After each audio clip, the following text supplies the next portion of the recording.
ओम श्री गणेशाय नमः। दोस्तों, वीडियो शुरू करने से पहले वीडियो को लाइक कर दे और चैनल को सब्सक्राइब जरूर कर दे।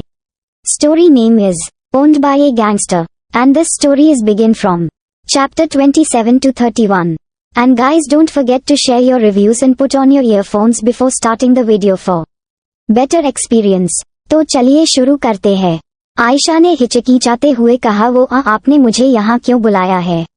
आयशा के इस सवाल पर अरमान एक नज़र उसे देखने लगा और तभी वो उसके करीब आया और उसके दोनों गालों पर अपना हाथ रख उसके चेहरे के करीब अपना चेहरा झुकाकर बोला, तुम्हारे इन होंठों को चूमने के लिए, तुम्हारे जिस्म को छूने के लिए, तुम्हारे साथ रोमांस करने के लिए, बोलो तैयार हो ये सब करने के लिए।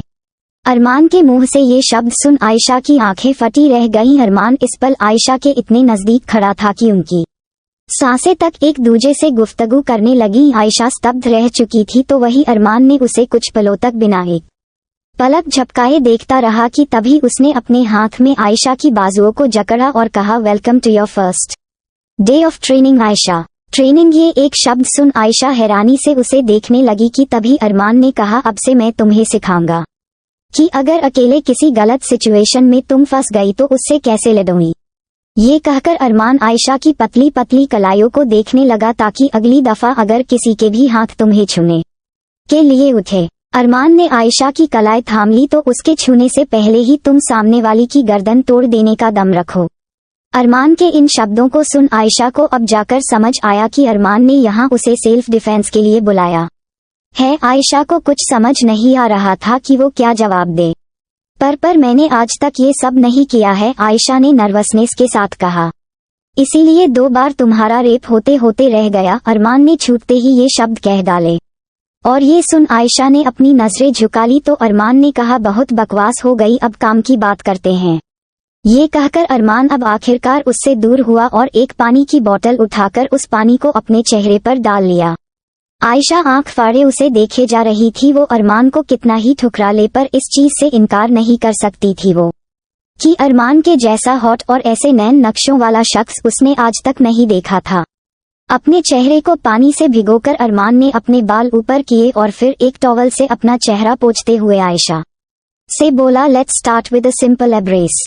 ये कहते हुए अरमान ने आयशा का हाथ पकड़ लिया और बिल्कुल प्रोफेशनल तरीके से उसे ट्रेन करने लगा। अगर कोई तुम्हें जबरदस्ती फंसाने की कोशिश करता है तो उससे लड़ने के लिए तुम्हें अपनी कोहनी और घुटनों को यूज करना है, बिल्कुल इस तरह। जैसे जैसे अरमान उसे हर एक चीज समझाता जा रहा था वैसे वैसे उन दोनों के बदन कई तरह से एक दूसरे को छू रहे थे। अरमान इस वक्त पूरी तरह प्रोफेशनल था, लेकिन भला अरमान के इतने करीब रहते आयशा कैसे खुद को संभाल पाती। वो कोशिश तो पूरी कर रही थी कंसंट्रेट करने की, लेकिन जैसे ही अरमान के हाथ उसे नई जगह पर छूते वैसे ही वो पूरी तरह से कांप उठती। और तभी उसके कानों में अरमान की आवाज पड़ी, अगर अब तुमने प्रैक्टिस की जगह मुझ पर ध्यान दिया तो आई स्वेयर हमारी प्रैक्टिस बिस्तर पर खत्म होगी, सेल्फ डिफेंस सीखते हुए नहीं बल्कि नहीं। आयशा ने अचानक से अरमान के होंठों पर अपना हाथ रख दिया क्योंकि वो समझ चुकी थी कि अरमान आगे क्या कहने वाला है।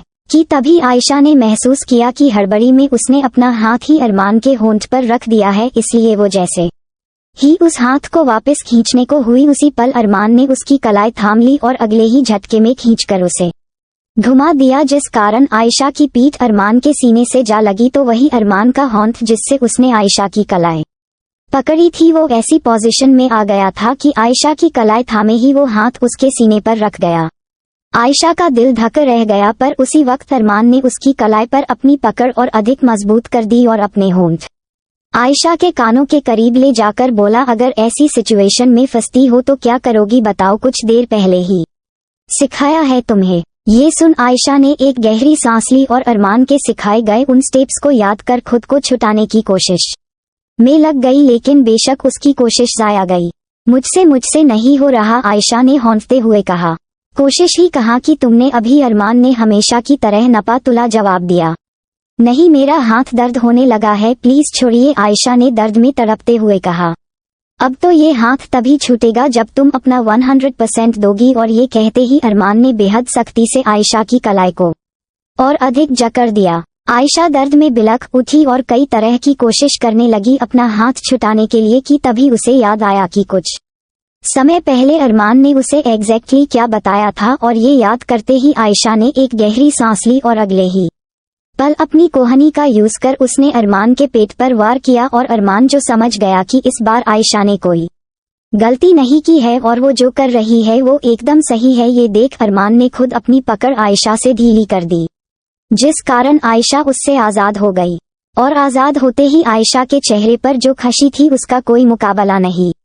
हालांकि अरमान की ट्रेनिंग इतनी रूथलेस हुई थी कि आयशा तो क्या 4-5 आदमी भी उसकी पकड़ से ना छूट पाते, लेकिन वो आयशा को उसके स्टेमिना के हिसाब से ट्रेन कर रहा था, इसलिए उसने आयशा को छोड़ दिया। और आयशा खुशी से अपने हाथ को देखने लगी जो अभी अभी अरमान की पकड़ से रिहा हुआ था। उसका चेहरा पसीने से लथपथ हो चुका था और अरमान वो खामोश खड़ा उसके चेहरे से बह रही पसीने की बूंदों को देखने लगा जो उसके चेहरे से होते हुए नीचे तक का सफर तय कर रही थी।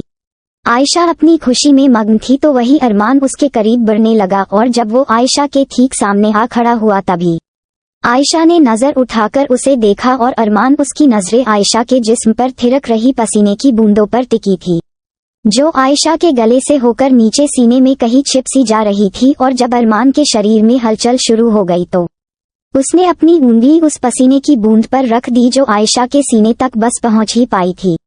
अरमान ने अपनी उंगली से उस बूंद को पोंछ दिया तो वही आयशा का जिस्म सुन्न पड़ गया, उसकी सांसें तेज हो चली, जिस कारण सीना बार बार ऊपर नीचे हो रहा था।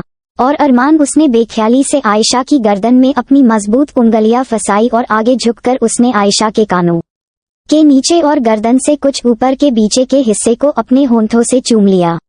आयशा ने एक झटके में अपनी आंखें बंद कर ली और अपने हाथ की कसके मुट्ठी कस ली और वही अरमान आयशा की गर्दन के उस नाजुक से हिस्से को अपने होंठों से सक करके बोला, टुडेज सेशन इज ओवर। अरमान की आवाज इतनी सिडक्टिव थी कि आयशा के रोंगटे खड़े हो गए। अब तुम जा सकती हो, अरमान ने आयशा की आंखों में गहराई के साथ देखते हुए कहा। और उसके इस ऑर्डर को सुनते ही आयशा ने वक्त ना लगाया और लगभग भागते हुए वहां से चली गई। उसे जाते देख अरमान के चेहरे पर बेहद इंटेंस भाव थे कि तभी उसने अपनी उस उंगली को देखा जिस पर अभी भी आयशा के पसीने की बूंदें थी, जिन्हें अगले ही पल अरमान ने अपने होंठों से चूम लिया और आंख बंद कर उसने अजीब तरह से अपने होंठों पर जीभ सहलाई और कहा, you taste so good baby. ये कहते ही अरमान के चेहरे के भाव बदल गए और उसके होंठों पर एक वहशी मुस्कान ने डेरा जमा लिया। अंडरस्को अंडरस्को अंडरस्को। आयशा भागते हुए अपने कमरे में आई और कमरे में आते ही दरवाजा बंद कर उसने अपनी पीठ दरवाजे से लगा ली। उसकी सांसें बेहद तेज थी। आयशा ने अपना हाथ अपने तेज धड़क रहे दिल पर रख दिया और थूक निगलकर बोली, क्या अब डेली मुझे ये सब करना होगा? आयशा परेशानी से भर उठी क्योंकि आज के पल ही उसके लिए भारी हो चले थे और फिर अब तो उसे हर रोज इन हालातों में अरमान का सामना करना पड़ेगा। अंडरस्को अंडरस्को अंडरस्को। आयशा इस वक्त अपने कॉलेज में आ चुकी थी। जब से वो हादसा हुआ था उसके साथ, तब से उसकी सिक्योरिटी बढ़ा दी गई थी और अब तो 2 गार्ड्स भी उसकी सेफ्टी के लिए अपॉइंट किए गए थे। आयशा को ये सब अजीब तो लग रहा था पर वो मजबूर थी और चाहकर भी कुछ नहीं कर सकती थी। प्राची आयशा को देख बोली, आयशा तू ठीक है ना? मुझे पता चला कि तेरे साथ क्या हुआ और मैं तभी से बहुत परेशान थी तेरे लिए। मैं अब ठीक हूँ, आयशा ने हल्के से मुस्कुराते हुए कहा। और तभी अचानक से रोनित वहां आ गया, जिसने तुरंत आयशा का हाथ थाम लिया और बेहद चिंता भरी आवाज में बोला, I am so sorry Ayesha, उस दिन तुमसे ठीक से बात भी नहीं की। तुम अब ठीक हो ना? हाँ रोनित, डोंट वरी, अब मैं बिल्कुल सही हूँ। तो इस पर रोनित ने भी राहत भरी सांस ली और तभी उसने आयशा को अपने गले से लगा लिया। उसकी अचानक की गई उस हरकत पर आयशा कुछ पल के लिए हैरान रह गई, पर तभी रोनित ने कहा, अब मैं तुम्हें कभी अकेला नहीं छोड़ूंगा। आयशा को काफी इनकम्फर्टेबल लगा रोनित के इस तरह करीब आने से, इसलिए वो उससे दूर हटकर हिचकिचाहट के साथ बोली, thank you so much Ronit, पर अब मैं सच में ठीक हूँ और अब तो मिस्टर मलिक ने मेरे लिए गार्ड्स को भी रख दिया है, सो कोई प्रॉब्लम नहीं है।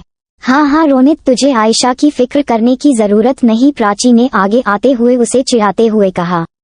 तो वही रोनित के दिमाग में कुछ और चल रहा था, देखता हूँ अब तुम्हारा वो भाई मुझे तुमसे कैसे दूर करता है। रोनित बेहद जिद्दी किस्म का इंसान था और इतनी आसानी से तो वो आयशा को नहीं छोड़ने वाला था। शायद उसकी वजह ये भी थी कि वो अभी तक इस बात से वाकिफ नहीं था कि अरमान मलिक किस तबाही का नाम है। कि तभी प्राची चहकते हुए बोली, यार मैं तो सच में कल के लिए बहुत एक्साइटेड हूँ। कल क्या है? आयशा ने सवाल किया। अरे तुझे पता नहीं चला अभी तक? कल कॉलेज की 35th एनिवर्सरी है। तो यार कल शाम जमेगी, मजे होंगे, प्राची ने बेहद उत्सुकता के साथ कहा। ओह फिर एंजॉय करना तुम लोग, आयशा ने कहा। ये सुन रोनित तुरंत बोला, तुम लोग मतलब? अरे हम लोग बोलो, तुम भी तो आ रही हो ना। आयशा, नहीं रोनित मैं नहीं आऊंगी। प्राची, अरे यार पागल हो गई है तू, कितना मजा आने वाला है। आयशा, हाँ लेकिन। रोनित, लेकिन वेकिन कुछ नहीं आयशा, तुम्हें आना होगा और तुम जरूर आओगी, मुझे ना नहीं सुनना है।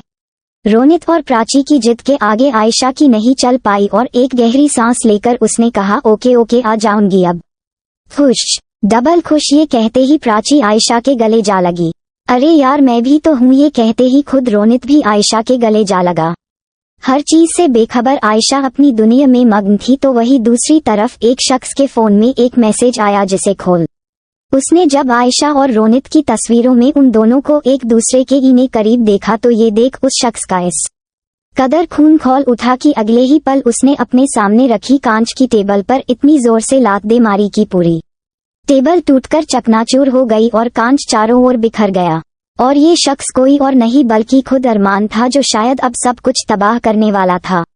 दोस्तों हेडफोन लगा लेना, अगर मम्मी ने आपको पीटा तो मेरे को मत कहना। आयशा मेंशन आ चुकी थी और इस वक्त अपने कमरे में मौजूद थी। शाम हो चुकी थी और तभी आयशा के कमरे में जूलिया का आना हुआ, जो उसके लिए एक पाइनएप्पल जूस लेकर आई थी। ये लीजिए आयशा मैम आपका पाइनएप्पल जूस। अरे जूली तुम क्यों आई? मैं खुद ही नीचे आ जाती, आयशा ने जूस का ग्लास लेते हुए कहा। Julia, it's okay Ayesha ma'am, मेरा तो काम ही यही है। आयशा मुस्कुराए और तभी कुछ समय बाद उसने जरा झिझकते हुए कहा, अम्मा वो कहाँ है? वो कौन? एक तो आयशा को समझ नहीं आता था कि वो अरमान को क्या कहकर पुकारे। उम्र में वो बड़ा था, नाम ले नहीं सकती थी। और भाई नहीं, ये तो शब्द तक उसके दिमाग में नहीं आता था। अरमान सर वो कहाँ है आखिरकार? आयशा ने कहा। तो जूलिया मुंह बनाते हुए बोली, आप उन्हें सर क्यों बोल रही है? आपके बड़े भाई हैं वो, भैया कहिए ना। और फिर क्या? आयशा अपना सिर पीट के रह गई। ये सब छोड़ो ना जूली, तुम बस ये बताओ कि अरमान सर दिख क्यों नहीं रहे? आयशा ने कहा। एग्जैक्टली तो मुझे भी आइडिया नहीं है, बट मैंने मैनेजर को बात करते देखा था तो इस वक्त वो शायद आउट ऑफ टाउन है, जूलिया ने कहा। ओह, आयशा का मुंह लटक गया। इधर जूलिया ने उत्सुकता में कहा, ये सब छोड़िए, आप कल क्या पहनकर जाने वाली हैं? कुछ सोचा है आपने? नहीं जूलिया, पार्टी का थीम ब्लैक है पर समझ ही नहीं आ रहा क्या पहनूं, आयशा ने बुझी आवाज में कहा। ये सुन जूलिया कुछ पलों तक कुछ सोचती रही और फिर उसने कहा, साड़ी। क्या साड़ी? हाँ साड़ी बेस्ट ऑप्शन रहेगा। नहीं जूलिया, मैंने अभी तक साड़ी वाड़ी नहीं पहनी है, आयशा ने मुंह बनाते हुए कहा। अरे आयशा मैम कैसी बात कर रही हो? आप अपना फिगर देखा है आपने? आपके पतले पतले फिगर पर क्या मस्त जचेगी साड़ी। जूलिया ने पूरी जी जान लगा दी आयशा को मनाने में और उसकी कोशिश रंग लाई। अच्छा ठीक है तो फिर साड़ी ही डन करती हूँ, आयशा ने कहा। ये हुई ना बात, जूलिया खुश हो उठी। अंडरस्को। रात का वक्त। आयशा इस समय गार्डन में बैठी थी जब उसे पीछे से किसी की आवाज आई, कैसा लग रहा है अब यहाँ पे? ये सुन आयशा मुड़ी तो शरद को खड़ा पाया। आप?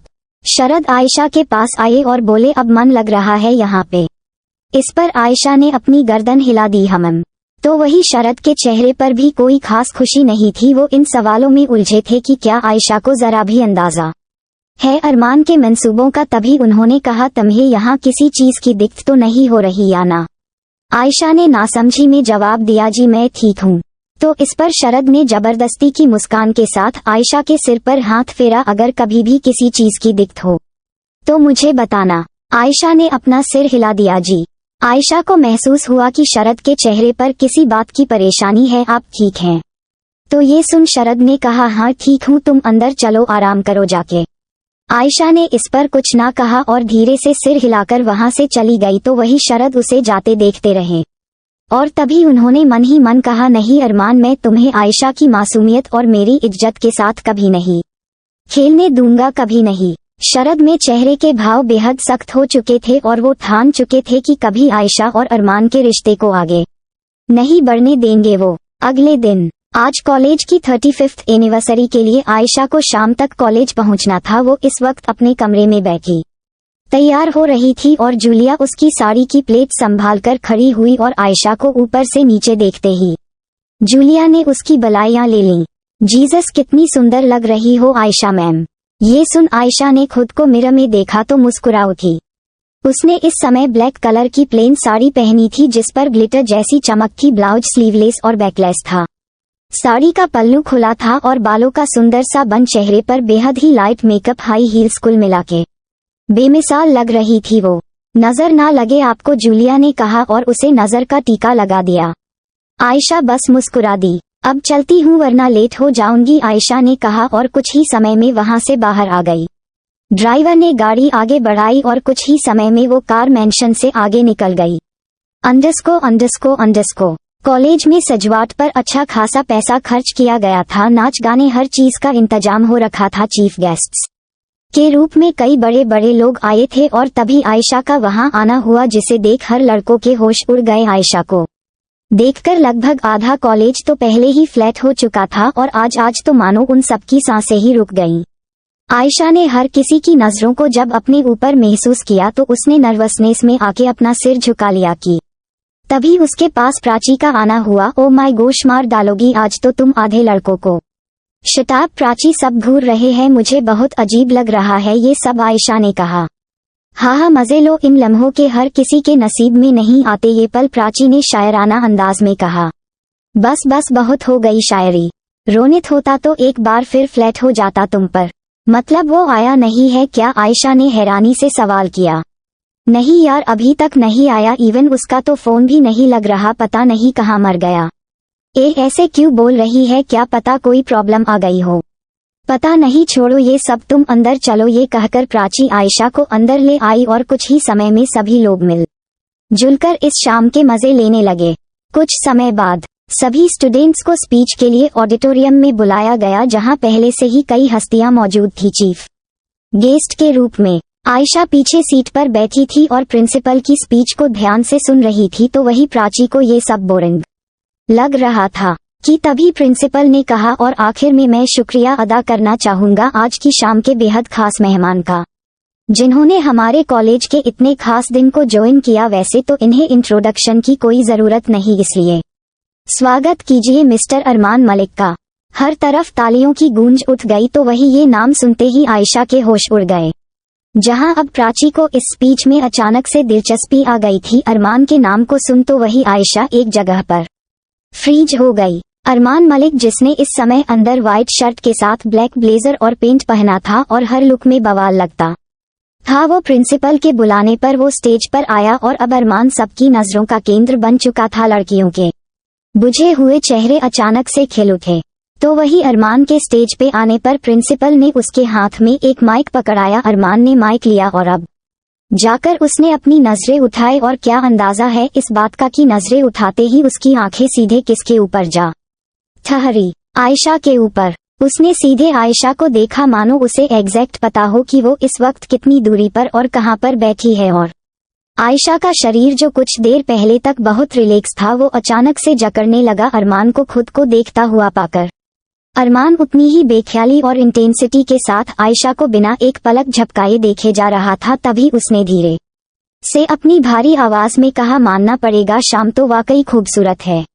आयशा ने अपना थूक निगल लिया और उसने तुरंत अपनी नजरें झुका ली, तो उसकी इस अदा पर अरमान के होंठों के कोने मुड़ गए। Congratulations to all of you for successfully completing 35 years, और उम्मीद है इसी तरह आगे भी आप सब कामयाबी की सीढ़ियां चढ़ते रहेंगे। थैंक यू कहकर अरमान ने माइक दोबारा होस्ट को पकड़ाया और स्टेज से उतरने लगा। सब लोग तालियां बजाने लगे।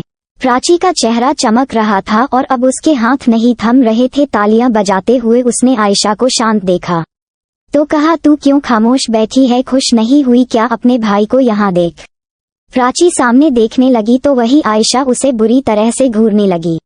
अंडरस्को। कुछ ही समय में अब सभी लोग पार्टी एरिया में मौजूद थे और नाच गाने में व्यस्त थे। कुछ सोलो डांस कर रहे थे तो कुछ कपल। आयशा को ऑडिटोरियम के बाद अरमान अब तक नहीं दिखा था, इसलिए अब वो भी काफी रिलैक्स थी। प्राची नाच गाने में व्यस्त थी और आयशा उसे देख मुस्कुरा रही थी। तभी उसके पास कॉलेज का सीनियर आया। हाय आयशा, आयशा ने पलटकर देखा तो उसके सामने एक अच्छी खासी कद काठी का शख्स खड़ा था। आप?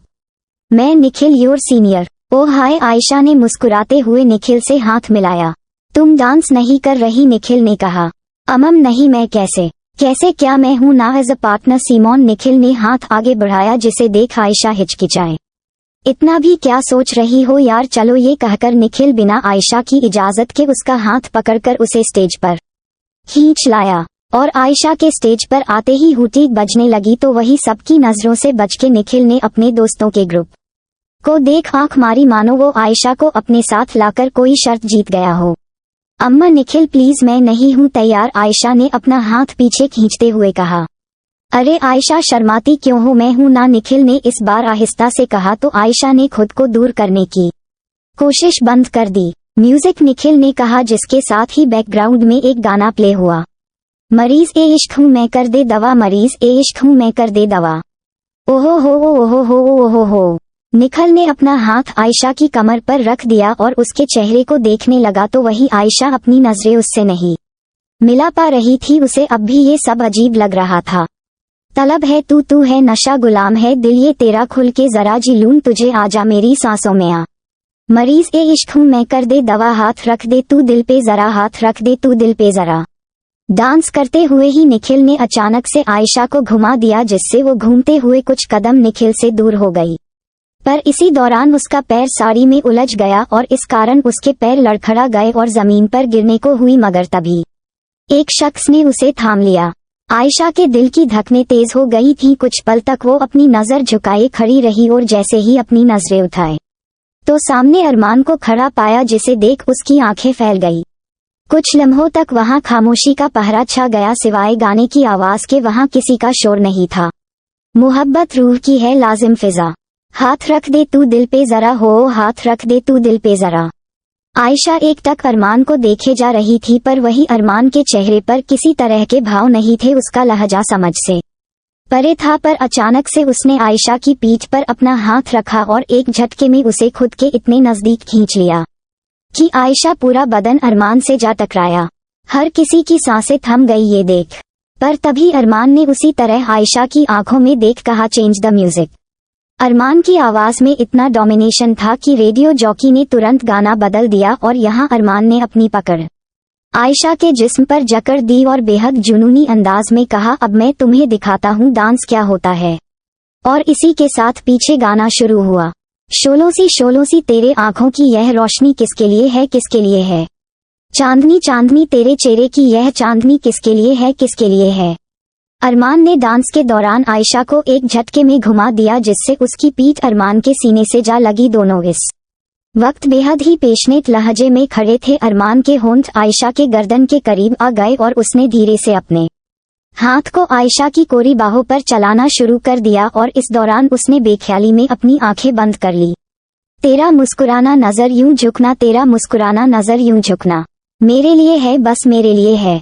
अरमान ने एक दफा फिर उसे झटक कर घुमाया और अगले ही पल उसे नीचे झुका दिया। आयशा अरमान की बाहों में झूली थी तो वही अरमान का चेहरा आयशा के चेहरे के बेहद करीब था। हंस के दिखा दो दीवाने को जो हो रहा है हो जाने दो, हंस के दिखा दो दीवाने को जो हो रहा है हो जाने दो, दिल के उलझन जुबां पे आती है तो आ जाने दो। अरमान ने जुनूनियत के साथ आयशा का चेहरा अपने हाथ में थाम लिया। ये होठों की नरमी, ये सांसों की गर्मी, ये होठों की नमी, ये सांसों की गर्मी, मेरे लिए है बस मेरे लिए है। ये नज़ारा देख हर किसी की आंखें फटी रह गईं कि तभी प्राची के पास एक लड़की आकर बोली, क्या ये दोनों रिलेशनशिप में है। अब भला प्राची क्या ही जवाब देती, उसकी तो खुद आंखें फटी रह गई थीं। और यहाँ गाना अपनी धुन पकड़े था। शोलों सी तेरे आंखों की यह रोशनी किसके लिए है, किसके लिए है। चांदनी चांदनी तेरे चेहरे की यह चांदनी किसके लिए है, किसके लिए है। गाना खत्म हुआ और खत्म होते ही अरमान ने आयशा के बालों को अपनी मुट्ठी में जकड़ लिया। दोनों की नजरें एक दूजे में डूबी थी। एक की नजरों में बेहद जुनून था तो दूसरे की नजरों में डर। गाना खत्म हो चुका था और अब वहां पर कान चीर देने वाला सन्नाटा पसरा था। कुछ सुनाई दे रही थी तो वो बस आयशा की तेज सांसें। उसी पल निखिल गुस्से में आगे आया और आयशा को अरमान से दूर करते हुए बोला, ये सब क्या है आप। पर इससे आगे वो कुछ भी कहता कि तभी अरमान ने खींचकर उसके गालों पर एक तमाचा रसीद दिया। सबका मुंह खुला रहा। गया ये देख। निखिल गुस्से में तप गया और एक बार फिर अरमान पर चिल्लाने को हुआ, हाउ डेयर यू, तुम्हारी ही। और तभी एक और थप्पड़ उसके गालों पर आ बैठा और इस बार तो थप्पड़ इतनी तेज था कि निखिल जमीन पर जा गिरा और उसके जमीन पे गिरते ही अरमान ने उसके पेट पर अपनी लात रखी और दूसरे ही पल अपनी कमर से एक गन निकालकर उस पर तान दी। और ये देख तो वहां सबका खून जम गया। डर के मारे हर किसी की हालत खराब हो गई और अफरा तफरी मच गई और आयशा का केलजा मुंह को आ गया। तो वही अरमान निखिल के सीने पर अपनी गन ताने खड़ा रहा और तभी उसने कहा, ज्यादा मुंह चला तो ये गन चलने में वक्त नहीं लगेगा। कहकर अरमान मुड़ा और आयशा को देख उसके करीब आकर उसने आयशा की कलाई थाम ली और उसे ले जाने लगा। मगर आयशा तो मानो एक जगह डर के मारे जड़ हो चुकी थी। अरमान ने जब उसे चलते हुए ना देखा तो एक साइको की तरह अपने माथे पर बंदूक घुमाने लगा और अगले ही पल उसने एक झटके में आयशा को उठाकर अपने कंधे पर टांग लिया।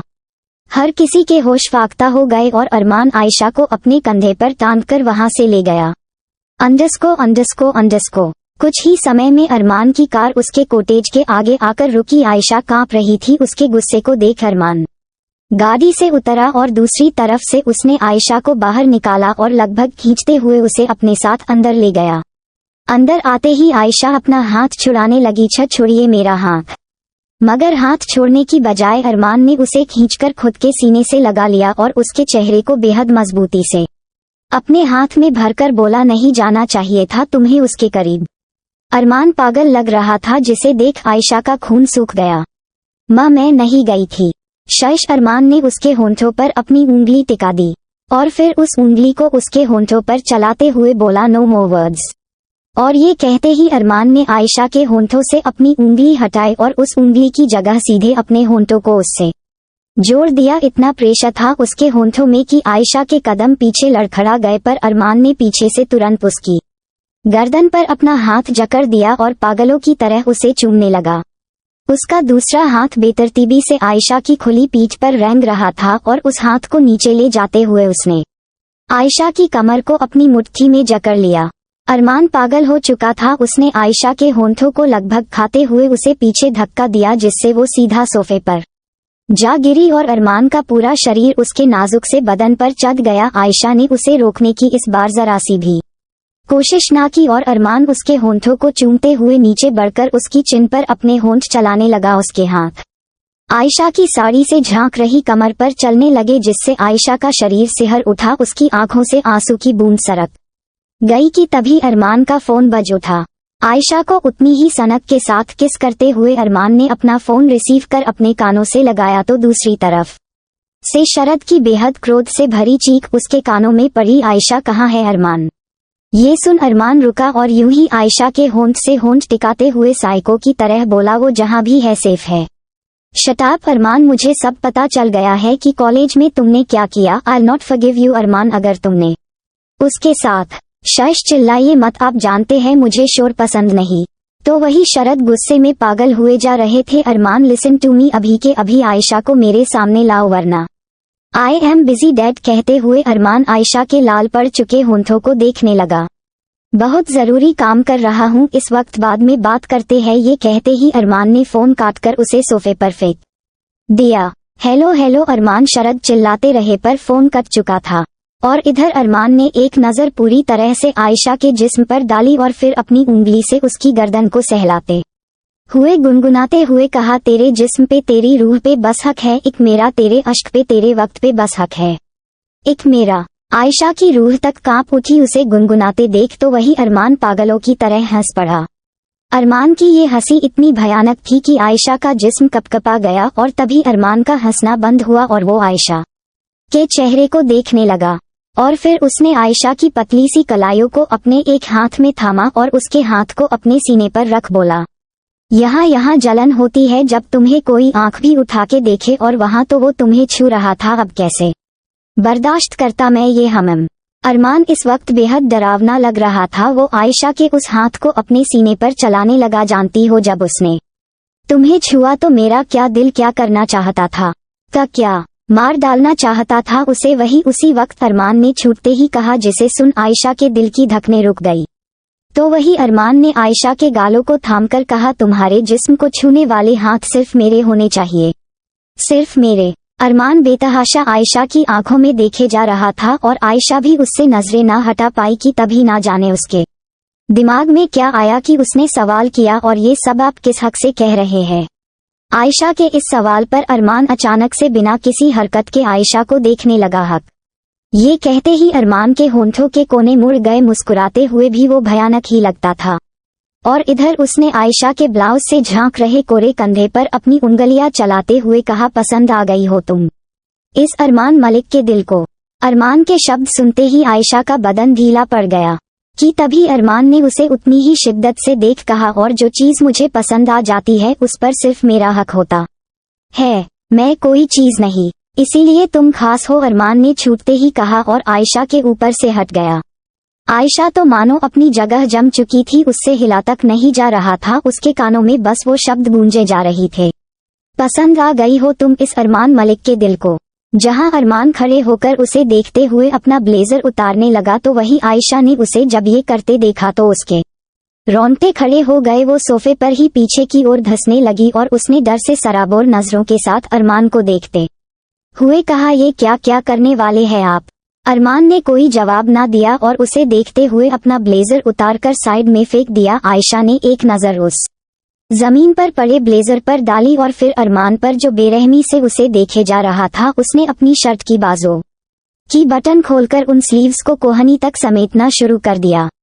आयशा इनकार नहीं कर सकती थी इस बात से कि इस वक्त वो कितना आकर्षित लग रहा था, लेकिन वो डर रही थी कि तभी अरमान एक दफा फिर उसके ऊपर झुकने लगा और ये देख तो आयशा की जान हलक में अटक गई। वो अपनी पीठ सोफे पर धसाती चली गई और अरमान को अपने करीब आता देख उसने थूक निगल लिया।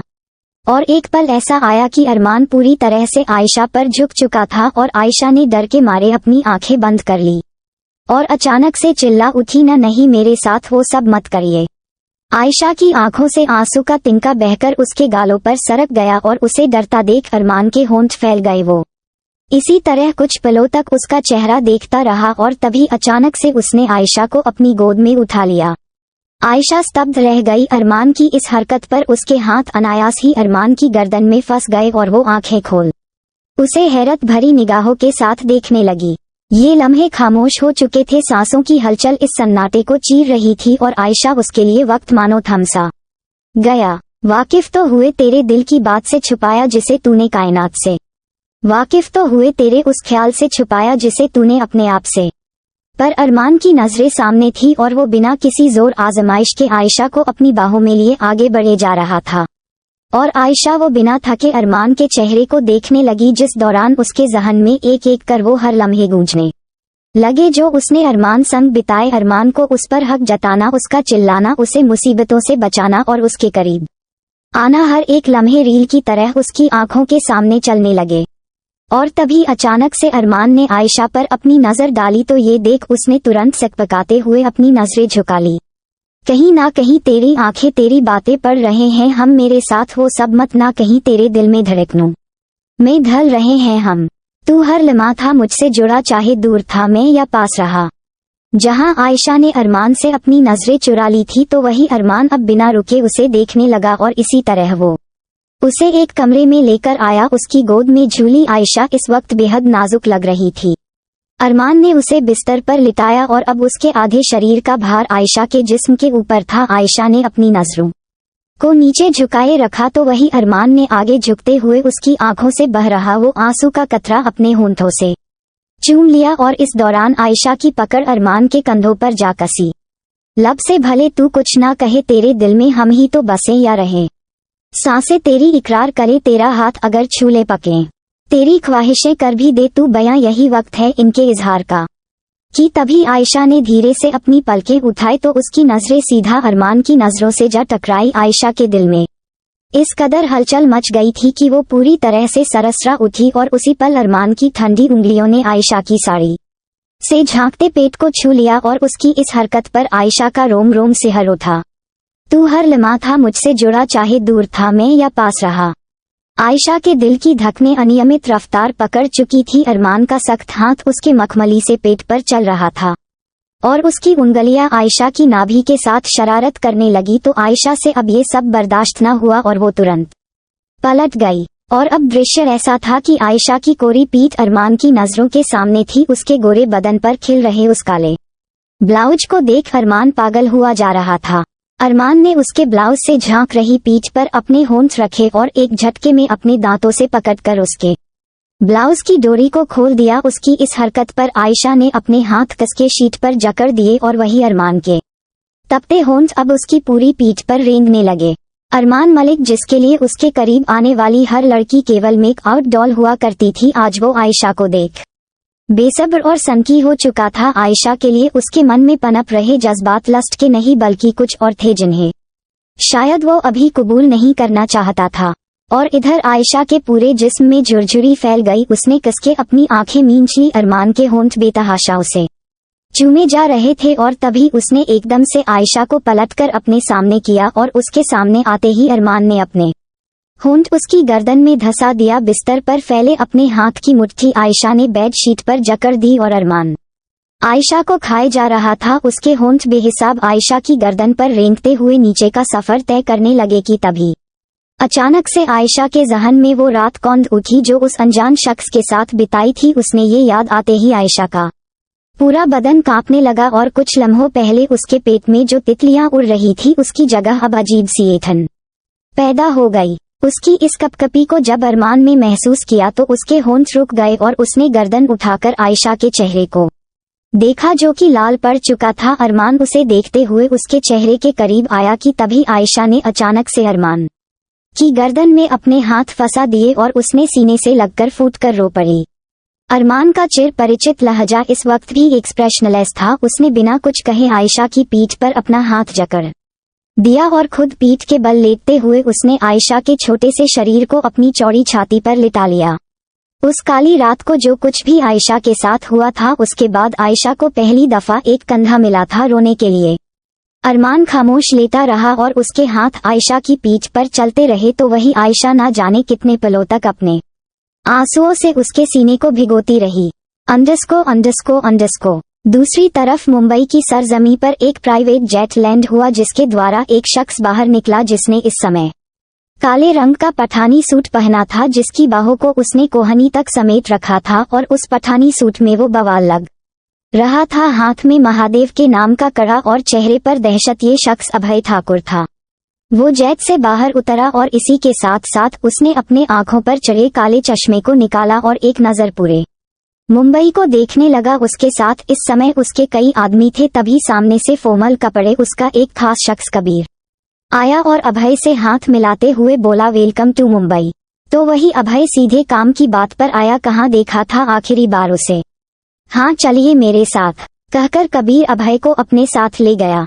अंडस्को। कुछ ही समय में एक कैफेटेरिया के आगे लंबी गाड़ियों का काफिला रुका। रात थी इसलिए कई दुकानें बंद हो गई थी, लेकिन इस कैफेटेरिया को जानबूझकर खुला रखा गया था। अभय अपने आदमियों के साथ अंदर कैफे में गया जहां पहले से ही कुछ लोग उसका इंतजार कर रहे थे। अभय को वहां देख हर कोई खड़ा हो गया तो वही अभय बिना किसी भाव के वहां पर एक कंप्यूटर के सामने बैठ गया और इसी के साथ कैफे के स्टाफ ने उसके सामने एक वीडियो प्ले करते हुए कहा, सर पूरे कैफे में केवल एक ही सीसीटीवी था इसलिए बहुत ही ब्लर विजुअल्स कैप्चर हो पाए हैं। ये कहते हुए उस आदमी ने एक कंप्यूटर में एक वीडियो प्ले किया जिसमें सबकी नजर सिर्फ एक लड़की पर थी जो उस वीडियो में दिख रही थी। उस लड़की का चेहरा बहुत ज्यादा तो साफ नहीं था, लेकिन जिस किसी ने इस चेहरे को पहले देखा होगा उसके लिए मुश्किल नहीं उसे पहचानना।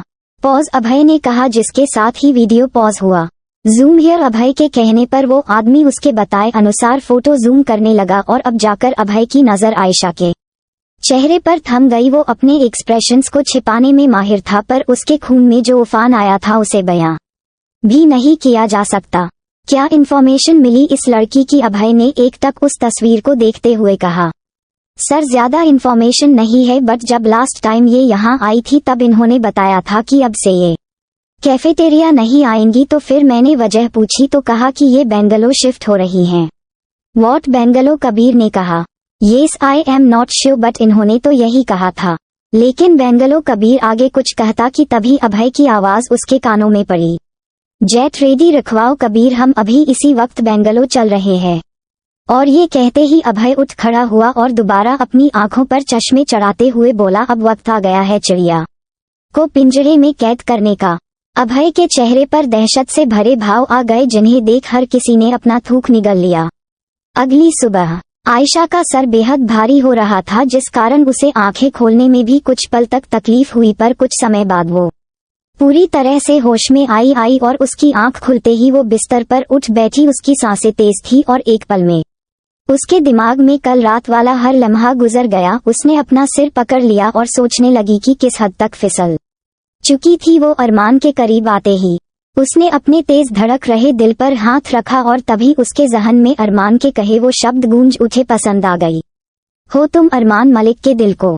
ये याद करते ही आयशा के दिल में अजीब सी हलचल पैदा हो गई कि तभी कमरे का दरवाजा खुला। आयशा ने नजरें उठाई तो उसकी नजरें सामने खड़े अरमान पर थम सी गई। उसकी सफेद शर्ट के ऊपर के कुछ बटन्स खुले थे, जिस कारण उसका चौड़ा सीना उभर रहा था। हाथ की तनी हुई नसें उसे हद से ज्यादा अट्रैक्टिव दिखा रही थी और उसकी आंखों में इंटेंसिटी, जिसे देखते ही आयशा की सांसें तेज हो जाती थी। आयशा यूं ही उसे देखती रही जब अरमान के कदम उसके नजदीक बढ़ने लगे।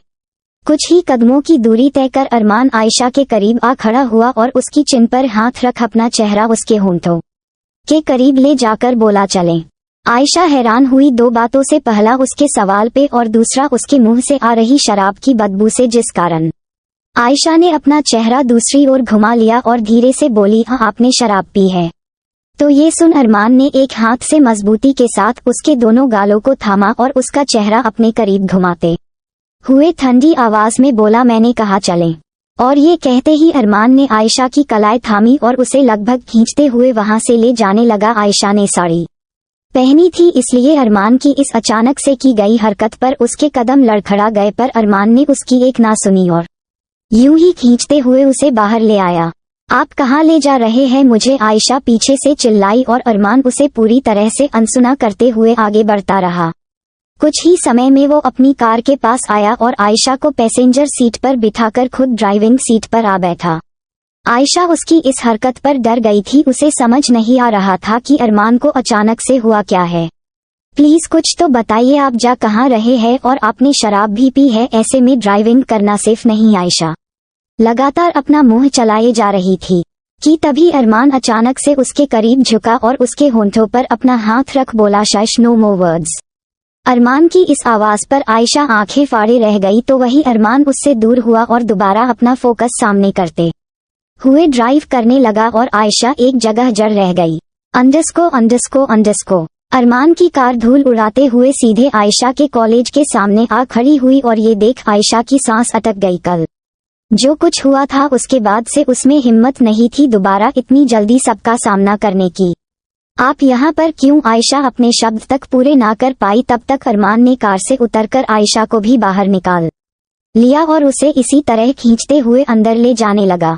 जैसे जैसे आयशा अरमान के पीछे अंदर बढ़ती जा रही थी, वैसे वैसे सबकी नजरें उस पर थमती जा रही थी। जहाँ अरमान को इन सबसे जरा भी फर्क नहीं पड़ रहा था, तो वही आयशा का रोना छूट गया और उसने शर्म के मारे अपनी नजरें झुका ली कि कुछ ही पलों में अरमान कॉलेज के सेंटर स्टेज पर आ खड़ा हुआ और उसके साथ खड़ी थी नजरें झुकाए आयशा कि तभी अरमान ने कॉलेज के पियून से बोला, एह माइक लेके आ।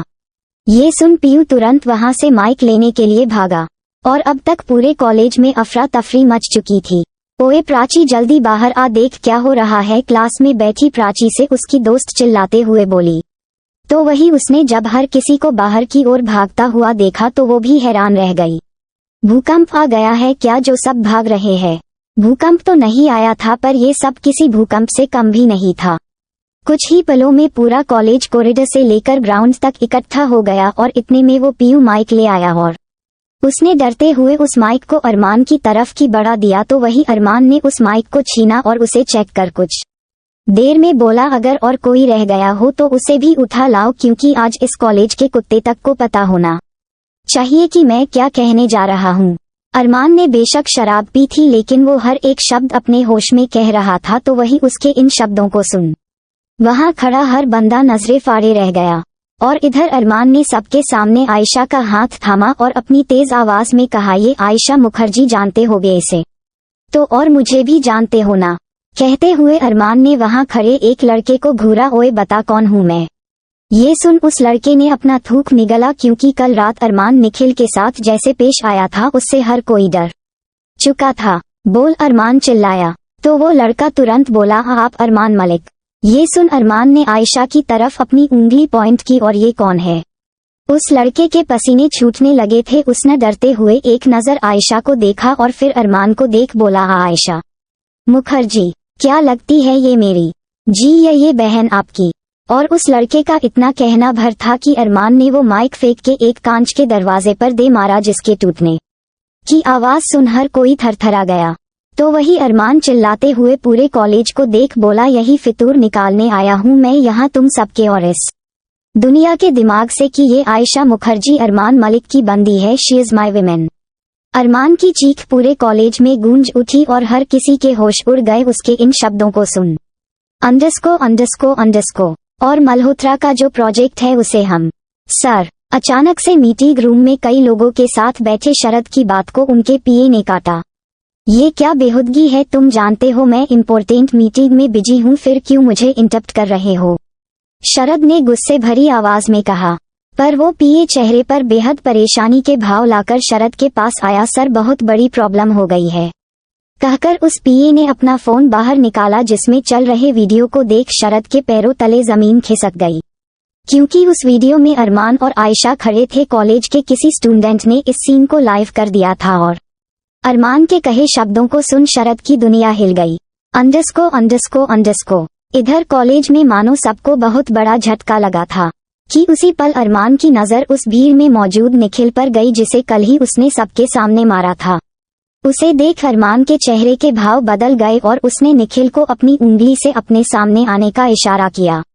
इधर आ। निखिल की वैसे ही कल के बाद से फटी पड़ी थी। वो पहले तो सकपका गया, लेकिन अरमान के गुस्से को देख उसने अपना थूक निगला और कछुए की चाल से आगे आ गया कि तभी अरमान ने उसकी कॉलर को पकड़ उसे अपने सामने खींच लिया और फिर चिल्लाते हुए बोला, कल ये 2 टके का लड़का अपने दोस्तों से शर्त लगा रहा था, और किसके लिए।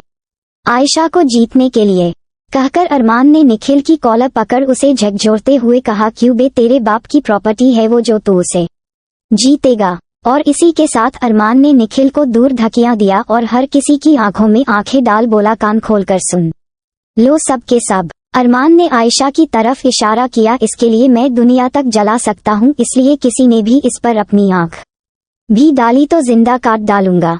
और तभी अरमान की नजर प्रिंसिपल पर गई, जिसके पास जाते हुए वो ठंडी आवाज में एक एक शब्द पर जोर देते हुए बोला, प्रिंसिपल साहब, उम्मीद है आयशा को आगे से यहाँ कोई तकलीफ नहीं होगी, वरना जानते हैं ना आप इस कॉलेज जैसे 10 कॉलेज को खड़े खड़े खरीद डालने का दम रखता हूँ मैं। प्रिंसिपल के चेहरे पर पसीने की बूंदें आ गईं। और अगर आगे इस तरह का तमाशा ना चाहते हो तो आयशा को यहाँ कोई तकलीफ नहीं होनी चाहिए, बाकी सबसे मुझे घंटा फर्क नहीं पड़ता, लेकिन अगर इस कॉलेज में मेरी बंदी को कोई तकलीफ हुई तो आगे आप समझदार हैं, कहकर अरमान दहशत के साथ मुस्कुराया और हाथ जोड़ते हुए प्रिंसिपल के गले लग गया। चलता हूँ प्रिंसिपल सर। प्रिंसिपल पूरी तरह से कांप उठा और अरमान उनसे दूर होकर आयशा के करीब आया और उसे अपनी गहरी नजरों के साथ ऊपर से नीचे देखते हुए बोला, चले बेबी। उसके इन शब्दों को सुनते ही आयशा ने अपनी आंसुओं से भरी नजरें ऊपर उठाई तो अरमान ने मुस्कुराते हुए उसे आंख मारी और अपनी शराब में डूबी नशीली आंखों पर चश्मा चढ़ाते हुए वो आयशा की कलाई थाम उसे वहां से ले जाने लगा। जैसे जैसे अरमान आगे बढ़ता जा रहा था वैसे वैसे उसके सामने की भीड़ हटती जा रही थी। अंडरस्को। कुछ ही पलों में अरमान आयशा के साथ कार में बैठा था और आयशा वो लगातार रोए जा रही थी। अरमान ने बिना किसी एक्सप्रेशन के साथ कार स्टार्ट करते हुए ठंडी आवाज में कहा, किस लिए रो रही हो, इसलिए कि हमारे बारे में मैंने दुनिया को सच बता दिया, या इसलिए कि अब तुम मुझे भाई नहीं कह पाओगी। तो वही आयशा बोली, आपको ऐसा नहीं करना चाहिए था। और अरमान अपना ध्यान ड्राइविंग पर लगाते हुए सामने देख बोला, मैं और भी बहुत कुछ कर सकता हूँ, बस देखती जाओ।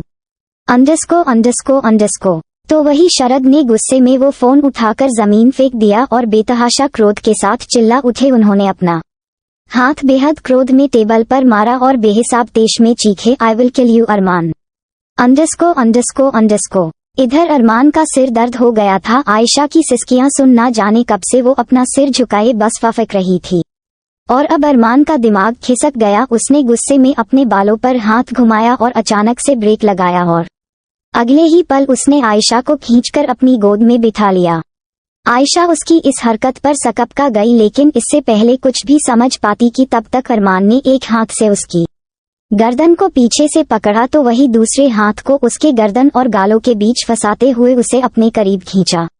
अगले ही पल उन दोनों के होंठ एक दूसरे में जकड़ चुके थे। हमेशा की तरह अरमान ने इस दफा भी अपना पूरा जोर आयशा के जिस्म पर लगा दिया, जिससे वो पीछे की ओर झुकती चली गई और एक पल ऐसा आया जब उसकी पीठ स्टीयरिंग पर जा चिपकी। अरमान पूरी तरह से उस पर चढ़ चुका था और आयशा के होंठों को जकड़ता जा रहा था।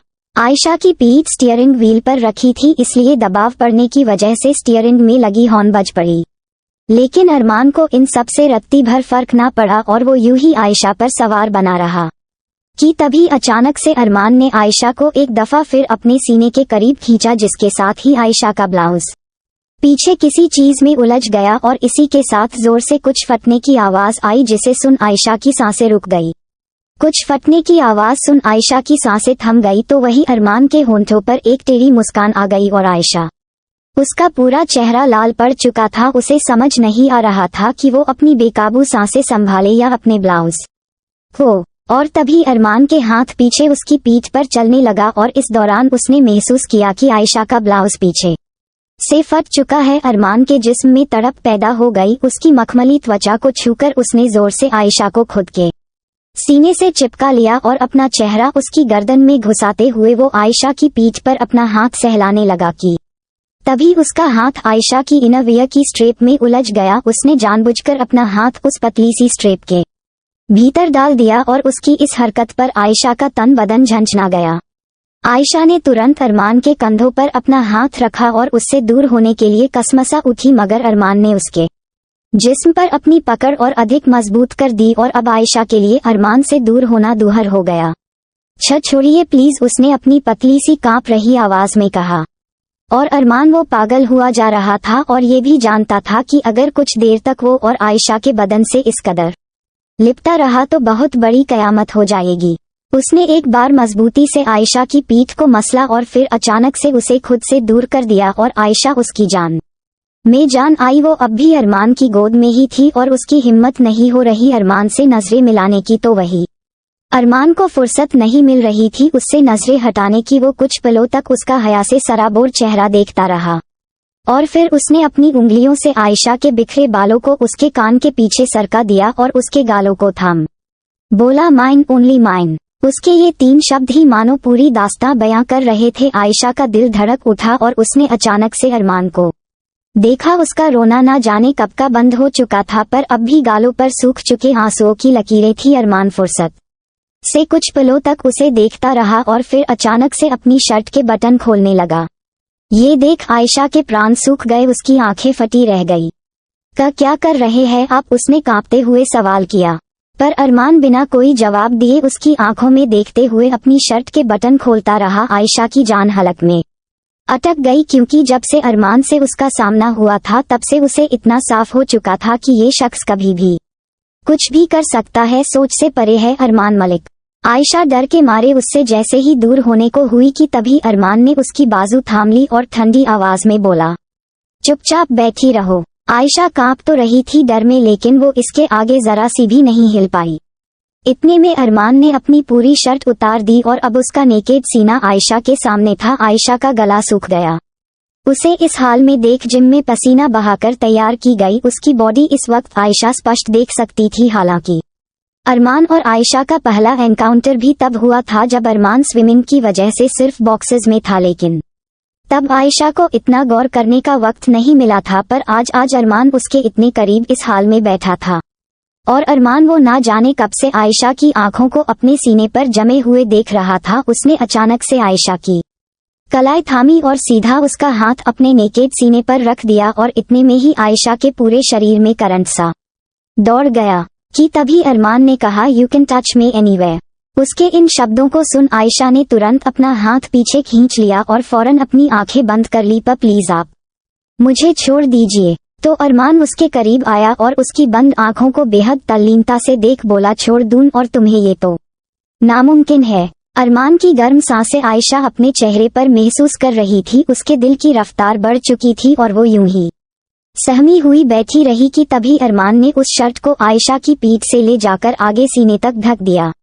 अपने ऊपर किसी कपड़े को महसूस कर आयशा ने झट से अपनी आंखें खोली और देखा कि अरमान ने उस शर्ट को आयशा के ऊपर डाल दिया था। वो कन्फ्यूजन के साथ अरमान को देखने लगी और अरमान ने उसकी पतली सी गर्दन को आहिस्ता से अपने हाथ में भरते हुए कहा, ब्लाउज फट गया है ना तुम्हारा, तो जाहिर सी बात है अब तुम्हारे जिस्म के कुछ ऐसे हिस्से सामने आ गए होंगे जिन्हें मैं अपने अलावा और किसी को नहीं देखने दूंगा।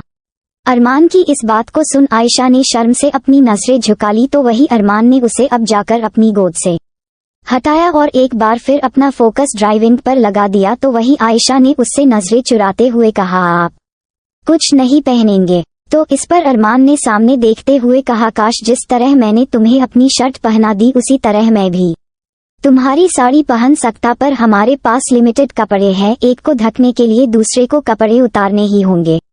अरमान ने आयशा को देखा है ना? तो आयशा हमेशा की तरह उसके इस अटपटे से जवाब पर खामोश रह गई, पर तभी उसने खुद से ही धीरे से बुदबुदाते हुए कहा, आप ही की वजह से फटे हैं मेरे कपड़े।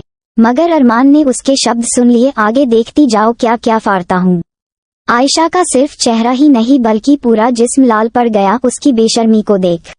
अंडस्को एक कोठे में इस समय खूब जोरों पर महफिल सजी थी। चमचमाती रोशनी, रंग बिरंगी लाइटें, खूबसूरत हसीनाएं, उस कोठे में वो सब था जो एक मर्द के दिल को राहत पहुंचाए। और आज तो इस कोठे को और अधिक खूबसूरती के साथ सजाया गया था, शायद किसी खास शख्स के लिए, या ये भी हो सकता है कि किसी खास हसीना के लिए।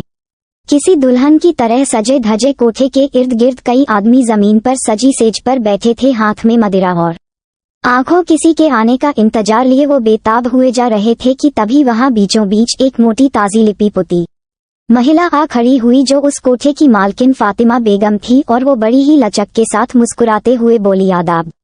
जानती हूँ काफी समय से आप सब राह तक रहे हैं और मैं आपके इस बेसब्र दिल का हाल समझ सकती हूँ, लेकिन वादा है मेरा आज जो तोहफा आपके सामने पेश किया जाएगा उसे देख तो आप ताउम्र इंतजार करने के लिए राजी हो जाएंगे। फातिमा ने कहा, अब बातें ही बनाती रहोगी बेगम, या अपना अनमोल तोहफा भी पेश करोगी? एक आदमी ने कहा। ये सुन फातिमा मुस्कुराए और बोली, तोहफा हाजिर है जनाब, जरा नजरों को घुमाइए। और इसी के साथ कुछ दूरी पर कोठे के बीच अचानक से एक अंधेरे में रोशनी जगी और इसी के साथ सबकी नजरों में आया वो खूबसूरत मंजर जिसे देख हर आदमी की सांसें अटक गई। वहां खूबसूरत सी लहंगा चोली पहने एक लड़की बैठी थी जिसने अपने चेहरे को घूंघट से जरूर ढक रखा था, मगर तब भी हर कोई अपनी सांस थामे रह गया उसे देख। ये घूंघट हटवाओ फातिमा, जरा हम भी तो इस चांद का दीदार करें, एक आदमी अपनी आवाज में हवस लिए बोला। और तभी फातिमा ने कहा, नहीं ये घूंघट नहीं हटेगा। अरे ऐसे कैसे नहीं हटेगा? तो इस पर फातिमा ने मुस्कुराते हुए कहा, यही तो खासियत है इसकी, घूंघट में ही ये चिंगारी आप सभी के दिल में वो आग लगाएगी जो बुझाए ना बुझेगी। कहकर फातिमा ने एक ताली बजाई जिसके साथ ही कोठे पर बहुत ही डिम लाइट जल पड़ी और अब पूरी स्पॉटलाइट उस लड़की के ऊपर थी। तो क्या तैयार है आप सब इस दिल थाम देने वाले नजारे के लिए? फातिमा ने मुस्कुराते हुए कहा, जिसके साथ ही पीछे एक गाना शुरू हुआ। तो वही घूंघट के पीछे उस लड़की का चेहरा नजरें झुकाए मौजूद था। ये ऐसा चेहरा था जिसे देखने वाले की सांस अटक जाए। खूबसूरत शब्द कम होगा इस सूरत के लिए, लेकिन ना जाने क्यों उसकी ये सुंदरता फीकी पड़ रही थी, जिसकी वजह एकमात्र उस लड़की की आंखों में मौजूद वो आंसू थे जो घूंघट की वजह से कोई ना देख पाया। उसके लाली से सजे मनोहर होंठों पर कोई मुस्कान नहीं थी, कुछ था तो सिर्फ और सिर्फ दर्द कि तभी पीछे से गाने की धुन पूरे कोठे पर गूंज उठी। इंतजार इंतजार इंतजार इंतजार इंतजार मुझे मेरे यार का, इंतजार इंतजार इंतजार इंतजार इंतजार मुझे मेरे यार का। गाने की धुन पर उस लड़की ने थिरकना शुरू कर दिया और उसकी हर एक लचक पर हर आदमी की सांसें थमी रह गई।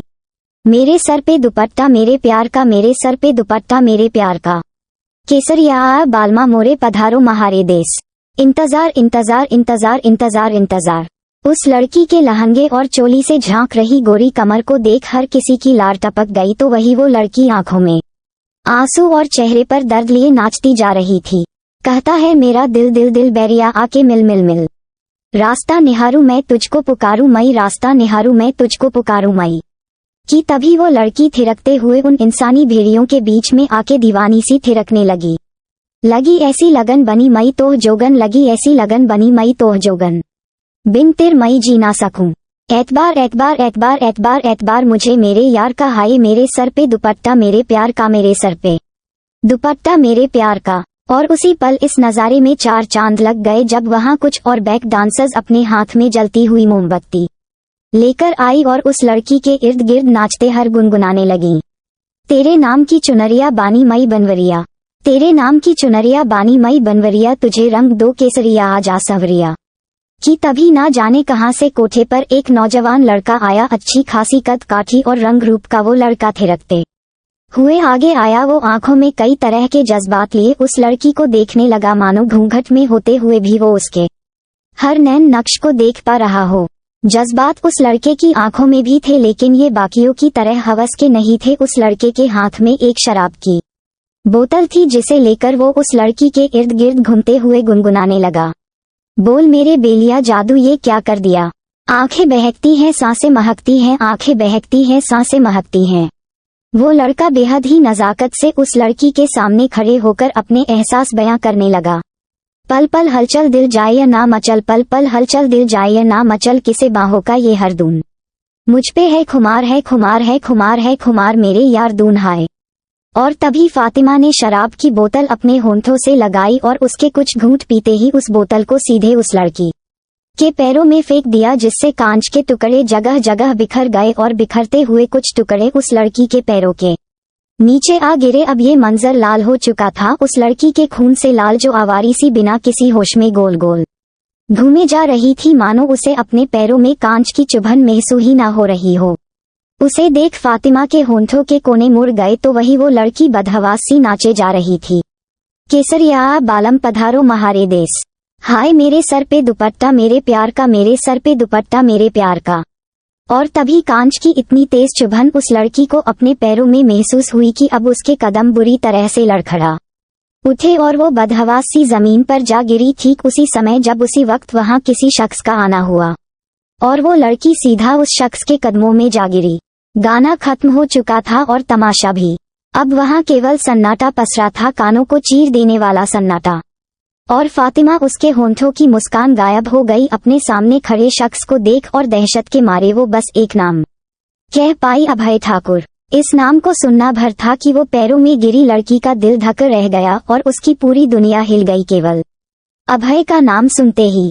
तो आगे क्या होने वाला है, आपका क्या कहना है, कमेंट करके जरूर शेयर करें। अभी कहानी जारी रहेगी। So don't forget to share your review and comment your best part of an story.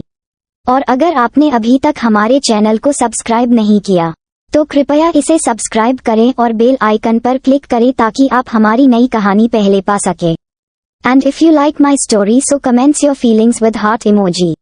तो मिलते हैं नेक्स्ट वीडियो, तब तक के लिए राधे राधे।